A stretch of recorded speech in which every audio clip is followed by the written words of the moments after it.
Today we have a really cool guest, Mr. David Breslauer. David, thank you so much for being here. Great. I'm happy to be here. Thank you for having me.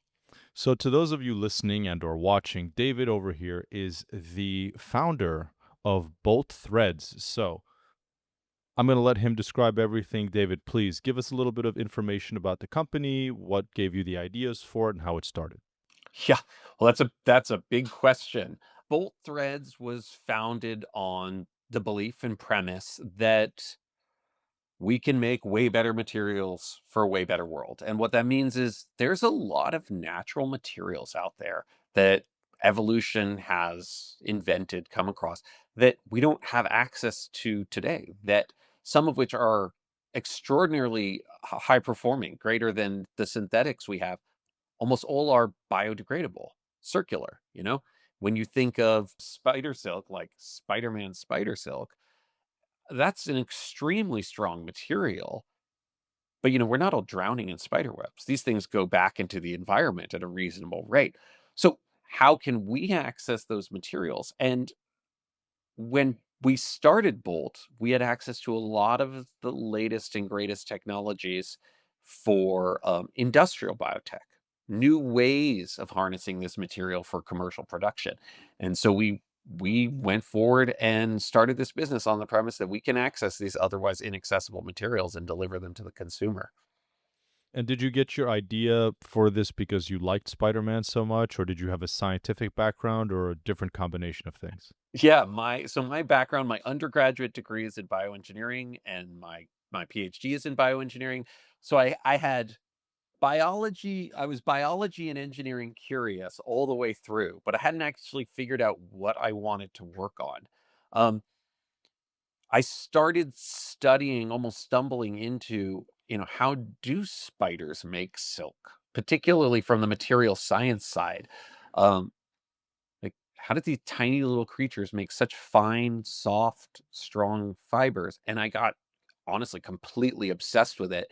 And all the natural materials out there. I mean, there are glues, there are gels, there are solids. I mean, it's a fantastic world of of just natural products that we've barely touched on. Yeah, spiders are very interesting. It bothers me when people are afraid of spiders. It's like they don't, unless they're like super venomous, they put up webs, they catch pests and bugs. It's like, why do you want to get rid of them? Keep them around. Well, my roommates back when I first started the company used to give me about a minute or two leeway to get a spider out of the house before they were just like, no, I'm killing it. My roommates in college, completely like off track, but whatever. Talking about spiders, we had a spider that lived on the front deck, like on the porch of the house, and it was a big spider. It was like the size of a $half. And they would like catch things to feed this spider, Mhm. and then once it got big enough and it laid like a little brood, like a nest of eggs, they crushed it with a rock. They're like, we this is too big. They're like, this thing is getting too big, I and it mean, lives here.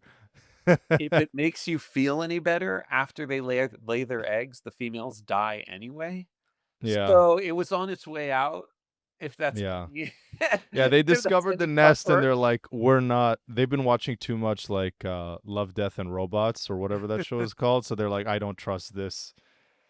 But anyway, in regards, spider webs. So what was give me a prototype, give me what exactly was the biggest idea that first came to your mind when you saw spider silk and like there's something that I can make with this. What was that process in your mind?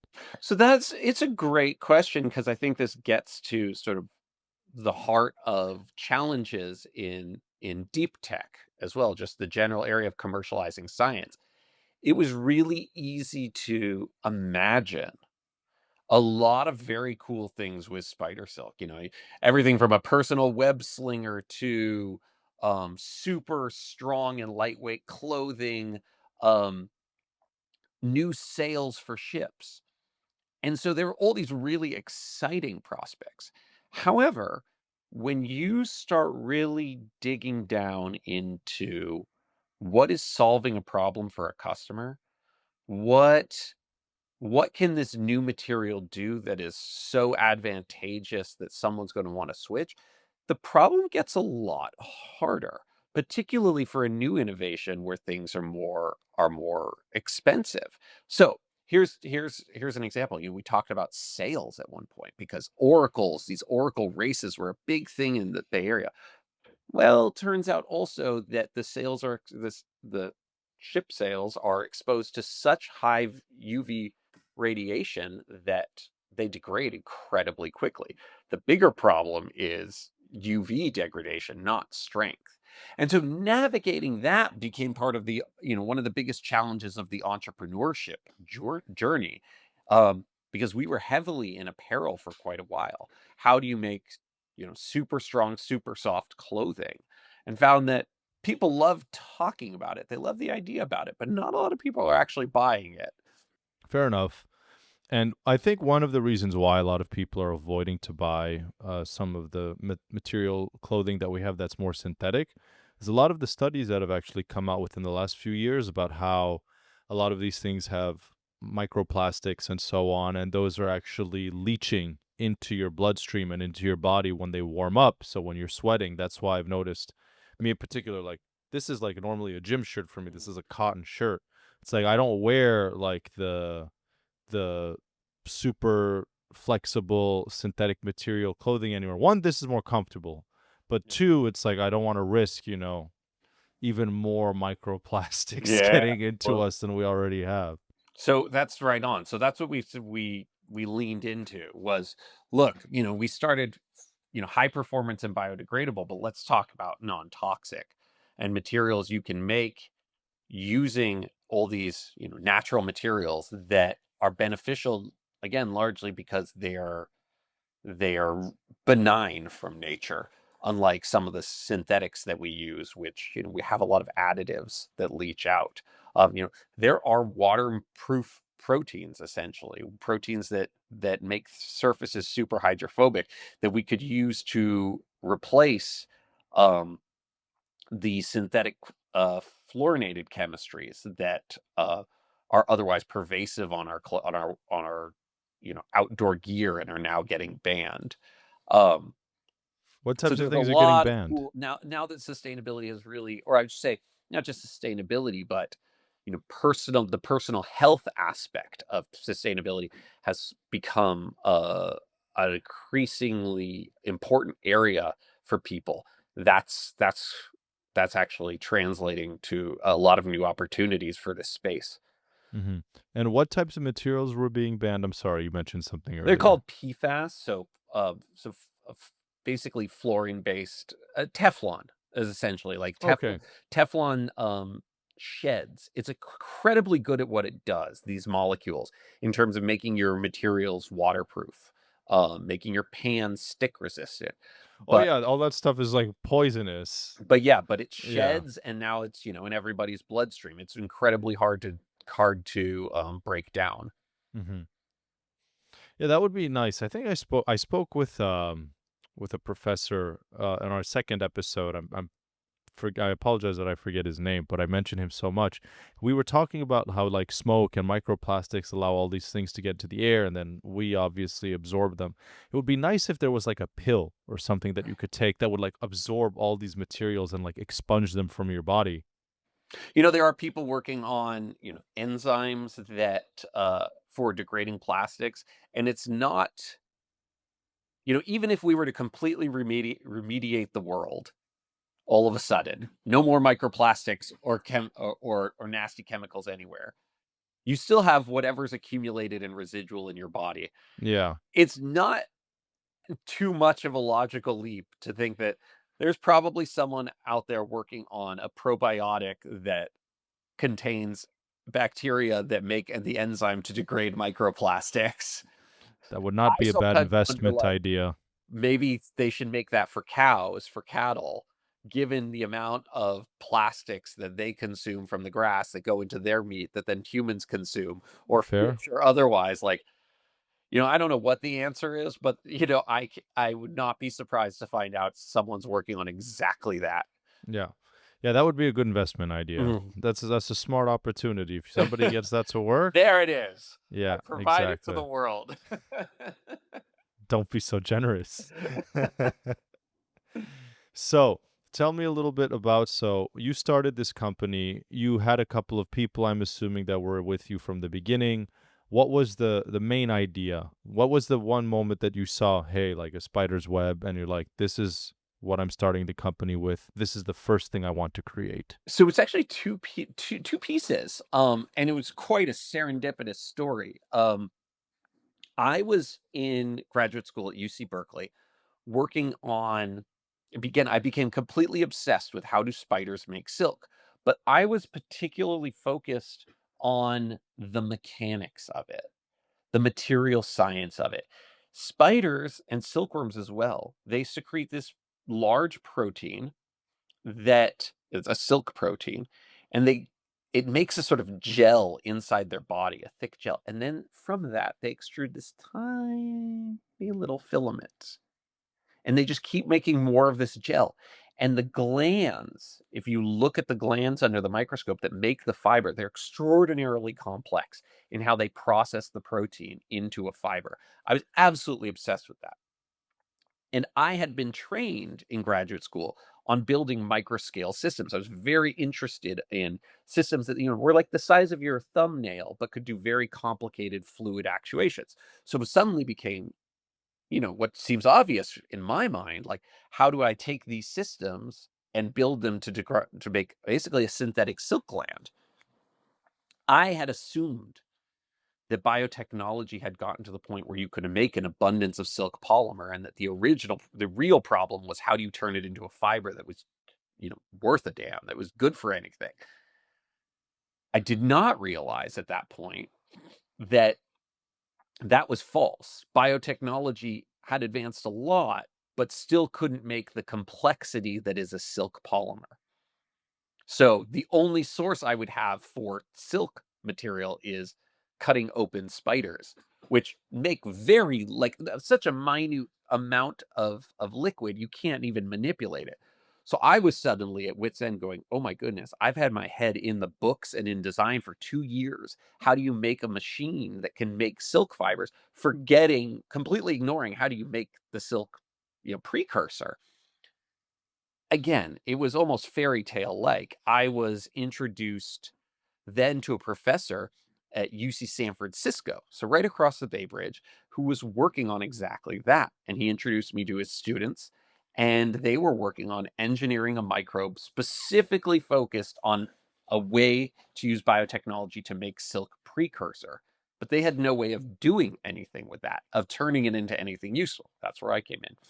So together we said, okay, we've got all this new technology, all this new ideas.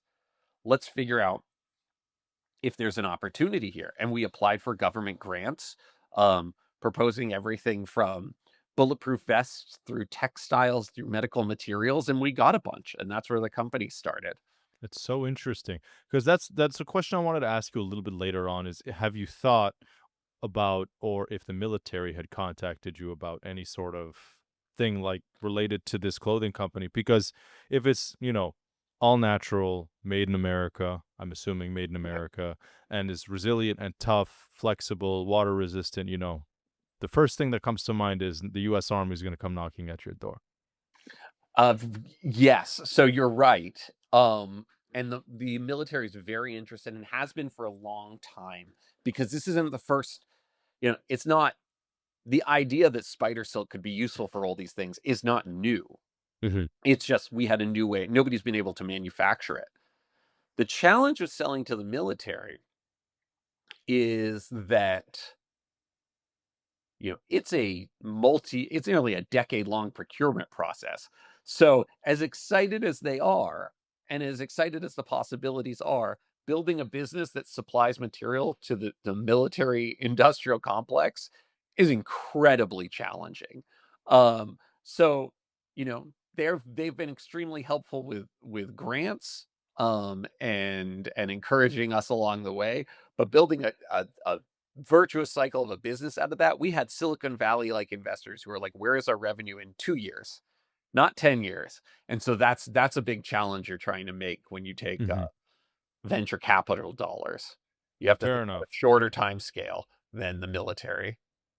And what was the first product you guys have started with, as in prototypes or anything on the market right Though now? the actual first thing we did, um, that was more for fun and proof of concept was a set of ties, silk ties. But Silk we made ties. spider silk ties just to sort of advertise we're here and, show we exist. And we sent one to Stan Lee, I'm dead. the creator of Spider.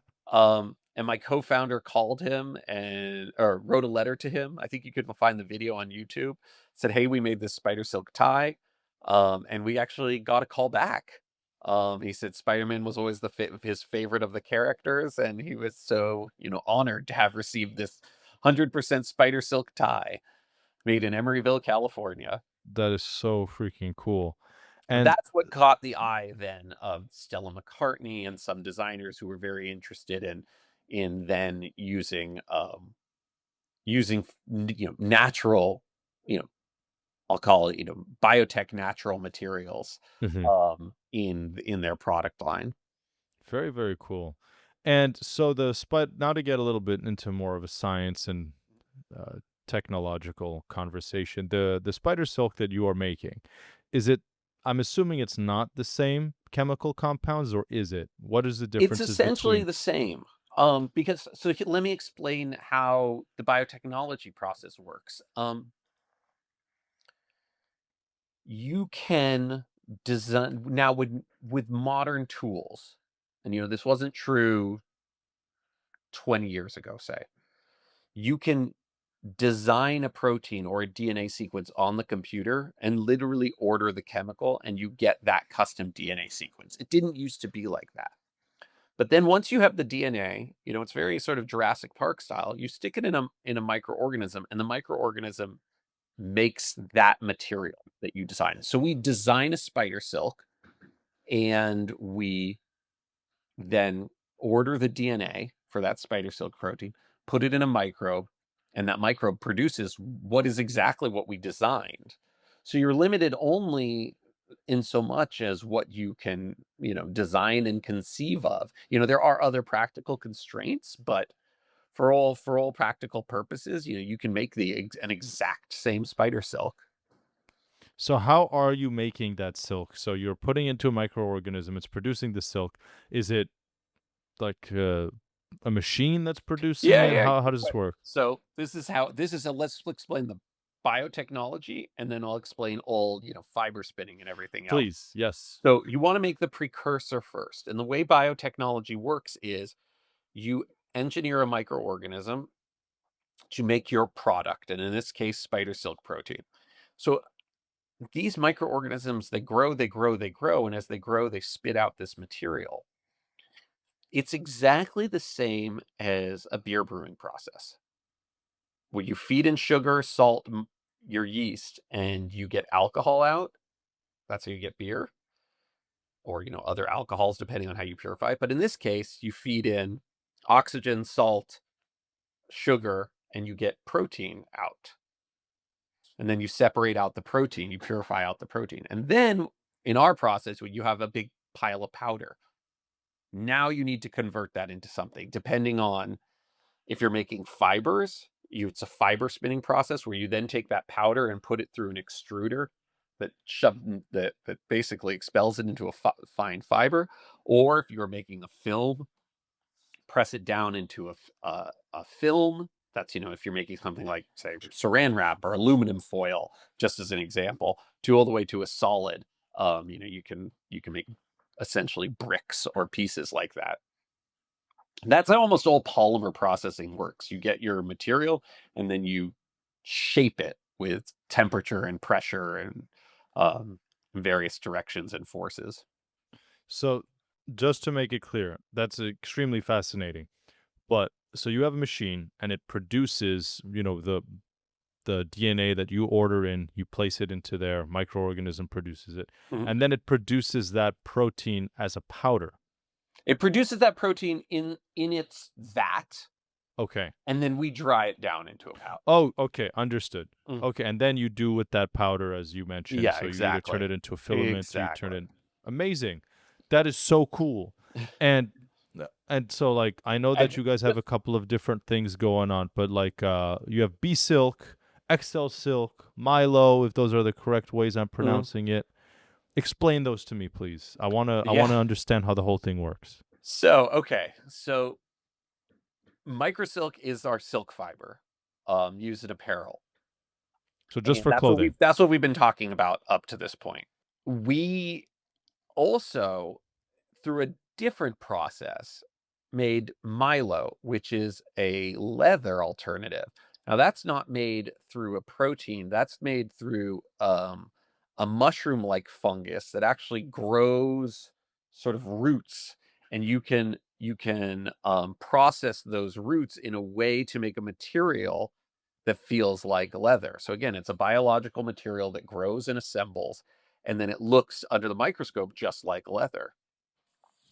And then B Silk and Excel Silk, which is actually our biggest product now, um, those are made with spider silks, as well as Silk is made with some other silks. There are honeybee silks, there are cricket silks, there are other silks, and we use those in beauty and personal care. They are extremely functional in that, you see tremendous effects on hair repair, hair styling, skin health. But then also they replace, this goes to our earlier conversation about toxic chemistries, they replace an ingredient called a silicone elastomer, which is in pretty much all your anything you put on your body, any cream you put on your face or body or hair, and is now getting banned globally, but it's already, I think, banned in the EU because it accumulates in the environment, and it continuously accumulates in the environment, and is a slow to degrade. So, it's been banned, and now we have these products that are bio-based and biodegradable that replace them completely with added benefits. Incredible. And how do you extract silk from crickets and honeybees? So this goes to the point earlier, which is you don't actually have to extract them. Nowadays, there are databases um, of, it's just biodiversity databases on the internet, or people have taken the genome sequences of organisms over and over and over and over again. Um, and you can now mine them for your information of interest. So we mine them for their silk proteins to understand what they are composed of, how they are structured. So we don't have to extract any proteins from any animals or insects. Nowadays, there are just vast databases available online to anybody where people have sequenced the genomes and thus the protein sequences of countless organisms. And so part of what we do in order to custom design a material is go through those all those different materials and study their composition, their structure, their design so that we can custom design towards properties we want. A great example of this is we often look at a spider web and think of it as spider silk.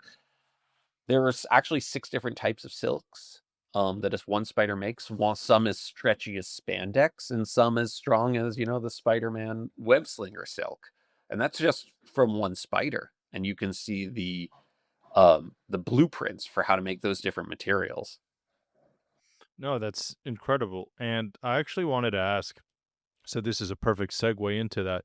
Was there a specific type or genus of spider that you were looking at that has the most high quality silk when you were trying to make product? What's funny about that is when we started, we there was only, I think, one or two sequences available, and that was in 2010. Now, and so you had to go with what you had, and Black Widow sequence was one of them, was one of the few sequences available. Now there are, hundreds And there was this new spider recently discovered in, I should say recently, it was like 2015 in Madagascar that makes this incredibly strong, um, stronger than anything by far, anything ever measured, silk. Um, but the full sequence of that, the full structure is not yet known. Hasn't Hmm. hasn't been uncovered yet. And which spider is your favorite? Ooh, that's a good question. You know, I have a Asking the hard questions. a certain affection, for black widows, given one, I think they're pretty, even though they're kind of scary, but given how much time I spent studying like actual black widow silks, going and taking the actual silk from a black widow's cobweb and studying it, I think I just have a certain personal affection for them. Fair enough. I'm scared of a brown recluse. I've never seen one in life, but those are the ones that have a venom that just, continues to eat away at your skin. Yeah, that's lovely. We Yeah. love that. Yeah, a brown recluse. That would be wonderful. I would say, if I had to pick a favorite spider, I don't know. Something about tarantulas kind of freak me out. They're cool. I don't mind them, but I'd probably maybe go with like a bird-eating tarantula. Those giant ones that are like the size of plates. Those are pretty rad. So Not gonna lie. for for me, it's less about the spider and more about the silk. Yeah, And tarantulas build, nests with their silk. yeah. So it's not silk that's necessarily evolved for, you know, particularly exciting material properties. Whereas, the orb weavers, the one that makes the webs, and the cob weavers have really interesting material properties. And so, why is spider silk so hard to replicate? Oh man. Oh, I know it has unique properties, but let's get into it to is why that's it's so that's the unique. that's the reason. The features that give silk its unique properties are also the things that make it incredibly hard to replicate. So, silks everywhere from the DNA to the protein to the polymer to the material level is unique and complicated in special ways. There's a reason why the people who study silk are people who've just, been studying silk for a lifetime. You kind of have to be continuously obsessed with it because it's this esoteric of proteins and natural materials. When you look under the microscope at a silk fiber, it's not too dissimilar to say like a nylon or another block copolymer that we get in terms of how it kind of roughly looks like. The reason that becomes so hard is it's sort of almost antithetical to how so many things naturally occur in biology. And so how many of our technologies, it is extremely repetitive. It is insoluble in water. If you take a spider web, it will not dissolve in water. You know, biology tends to prefer things that are water soluble. It does not melt. It can burn, but it won't melt like plastics. We can process them because we can melt them and then reheat, then cool them in a different shape. You can't do that with silk. The proteins are extremely long. That's what gives them their tensile strength. So if you think about sort of like Steel cables. steel cables, yeah, like the longer any smaller cable is for in a yarn, the stronger the whole yarn is. And so these are extremely long and they are big protein relative to other proteins in biological systems. So it silk glands have evolved to make them. But it is hard to make these silk proteins. It is hard to take these silk proteins and put them into other organisms and then get those to make them. Fair And you can't enough. farm spiders. So spiders are carnivorous and territorial. Like I've literally witnessed it. Two spiders in a room will eventually find each other until there's one spider in a room and there's one well-fed spider in a room. So there's not an agricultural or factory farming thing here to be had. And out of all of the materials that you've gotten from this production that you have, what would you say is your favorite or something that you're really excited for people like myself and the public listening and watching this to experience? Ooh, that's Anything cool in the works, David? that's a good question. Because I was thinking when you were talking about like light and tensile strength, I immediately thought spider silk chainmail, which I definitely would have. I would purchase that. There's a really cool rubber, that's actually in dragonfly wings that, um Rubber? yeah, rubber, and it is one of the most efficient rubbers ever measured, meaning it loses so little energy to heat. The way the dragonfly wing actually works is the muscles contract, and then poof, the rubber springs it back, and that's how they move so quickly. And we've played with this rubber, and it is I would love to make a bouncy ball out of it. I can't give it to my kids. Like, some of these things are so cool, and it A also bouncy ball. it glows in the dark.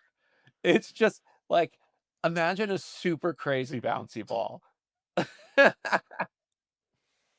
Sorry, I have I young was kids, so, I like, was the thinking novelty of a bouncy ball right now is very high in my household. fair enough. Fair enough. I was thinking, oh my god, we have the rubber made from dragonfly wings, hundreds of millions of years of evolution. They're bioluminescent. What are we gonna do? Bouncy ball. I That is the I most. mean, I'm look, sorry. pet This rock's company is one cool, but thing. that is the most Disney Channel thing I've ever heard in my life. No, but tell me what? Okay, bouncy ball. When's that coming out? No, I'm kidding. We're not making a bouncy ball. Um, well, not we're not commercializing a bouncy ball. Yeah, Let's put it that way. custom orders only. A very expensive bouncy Yeah, ball. I'm just generally encouraged by the way in which we are, as we're seeing with bee silk, able to replace synthetics in a way that is equivalently functional, but then also, um, higher performing on the skin. Like, silk can do some really cool things. It is a molecule that has evolved not as part of tissue, but it is still tissue compatible, meaning it's evolved to carry heavy loads, biodegrade, but biodegrades slowly, retains its strength while it degrades. The things people have done with silk as a medical material, and silk has just not been commercially available to really leverage this, you know, rapidly, like rapid enhanced wound healing, like tripling superheroes, level in wound healing enhancement. And I just think there's a whole world out there that's still untapped, that we can do in terms of just like the human body's integration with these materials as well. and you're talking regular silk or spider silk and This I'm talking about just regular silk regular silk. from Okay, silkworm silk, where people have sort of dissolved it and then studied. Academics have been working on this for like 40 years, dissolving silkworm cocoons and doing some really cool stuff with them. Biodegradable sensors in the environment. Um, and it's all interesting. accessible things we can do with spider silk. It's just, um, could do it better with spider silk. And you're somewhat limited when you're dissolving silkworm silk. hmm And are you doing anything with silkworm silk? I know you're obviously doing spiders, and you mentioned honeybee and cricket. Some of the products we create have fragments from silk producing organisms. So what we actually make at the end of the day is less about, is it a spider silk? It's more custom designed for specific applications in mind. Okay, and does that mean we could maybe one day expect like T-shirts or like a full suit made out of silk, spider silk, or in whatever you want to call? What do you want to call this product? Well, that's how we ended up with the name like Microsilk. Micro silk. Okay. Because we needed a brand name for what it is versus more than just spider hmm silk. And will we be seeing any products like that? Sorry, what was the original product? Like if you want to do like I know you said you're making a version of leather out of a type of fungus, but like a t-shirt or like a like a three-piece suit because you guys have the I ties like that. already. You have the A ties three-piece already. suit. Yeah. Um, yeah, absolutely. We're still, apparel's been a difficult market to go into. People are at the end of the day, consumers are more interested in sort of design innovation than material hmm innovation. But we continue to explore ways to make exciting materials that people will want to buy more than just for the novelty's sake. Yeah, of course. You want to have something that people trust, a nice, brand that people come back to and that they recommend. And what would you say is the product you're most looking forward to that you guys are working on right now? You know, I have been very much enjoying working with our B Silk and XL Silk. I to see a material that you've worked so long studying translate into actual consumer usage, just all the way from mascaras from Lady Gaga's House Labs brand, through to we invented this molecule that does phenomenal things for hair care and hair repair. The pace at which the personal care industry moves is and get a product into market is so much different than what I've seen in apparel. It's just been really exciting to see that kind of commercial growth. Yeah. Um, just getting stuff out there. Like I've been framed another way. I've been studying the material for so long. I'm so excited to see it in people's hands because we continue to discover what more it can do now that people are using it. Mm-hmm. No, that's right. And the stuff like facial creams and self-care and all of that stuff that goes. Like people are always innovating and trying to do better. Are you selling in any major retailers right now? Yeah, you can buy. I mean, we sell to brands who then sell in retailers, but they're featured in Sephora, as Okay. well as the others. So you House Labs, Goddess, Vegamore, Freaks of Nature, Kelly Tater's sun care brand, just to name a few. Nice. Ladies, run to Sephora. Get yourself some Microsilk products Yeah, now. that is not where I Do it thought I would now. end up being, but it's been a real cool journey. Yeah, it's innovation. Whatever you gets you in the door, and then you realize I'm a niche product and this works in this market. So, Mhm. you know, and then all the cool things like the bouncy ball and three-piece suits and military It grade it just shows my chainmail. passion for for the pure Yeah. material. Yeah, no, it's very interesting. I never really thought, like, I know I've heard of biotechnology and people trying to mimic the way that certain planes, like a B-2 bomber, looks like a peregrine falcon, Right. come like descending, stuff like that. And we think of all the ways that we can mimic nature, but it's hard. Mhm. Nature has had hundreds of millions and billions of years to do this, and we've been around, for like 120 years. It's like technology, and we're gonna make it work all of a sudden. We're gonna do better. But we're getting close. We're getting a lot closer than one would think for such a short period of time. Yeah, absolutely. Yeah. And so that actually kind of leads me to something else. It's speaking of technology, are you, because AI freaks me out a little bit, but are you guys using AI at all in any of your thought processes or developments or anything like that? Yeah, quite a bit these days. Silks and protein materials lend themselves very well to the way AI tools work because their functionality operates in this sort of more language type scale rather than letter or word type scale. And so the same tools that you can use to analyze text, large bodies of text, you can analyze a lot of protein materials in this way. Um, and design new materials and even go so far as to say these are the properties I want, and it tells you what kind of material to make. Um, and so there's a lot of cool spaces there that we're working on and developing new systems and more advanced algorithms for.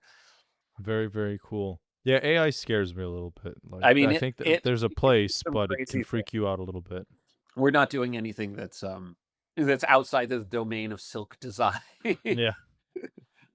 The AI silk monsters. Mhm. That's gonna be the new Marvel, and then Spider-Man's got to take care of them. Is that Marvel or DC? I can never remember. Spider-Man is Marvel. Marvel. Okay, I was never big into comics as a kid, so I'm assuming Spider-Man's your favorite superhero. So it actually growing up, it was the Hulk. Okay, Bruce Banner was the scientist. there's a plot twist. Yeah. Bruce Banner was the scientist, and so growing up, it was the Hulk. I only got into Spider, later in life, Mm-hmm. but there wasn't anything inherently about Spider-Man that I was drawn to. I was kind of think Very, I could very kind of cool. liked this scientist who also could be incredibly strong and Mm-hmm. intimidating. And from that point, so now we've gotten through this point. You said you started this company and the idea for it in 2010. Yeah. So it's been 15 years. Where do you see you guys in the next 15 years?